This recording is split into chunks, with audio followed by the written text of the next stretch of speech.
nakaranas po ng malakas na pag-ulan at nagresulta naman ng pagragasa ng tubig baha ang ilang bahagi po ng Mindanao, dulot po ng habagat na pinalakas ng bagyong Quiapo. Dito lamang po sa Quezon City kagabi grabe. Pero ito pong balitang ito sa Mindanao muna Yan. Sa isang tulay sa barangay Kalumpang, General Santos City, makikita na malakas ang agos ng tubig.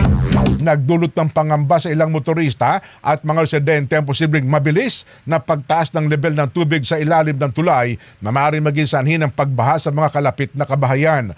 Humingi naman ng tulong ang ilang mga teacher at mga estudyante ng Ludin Logan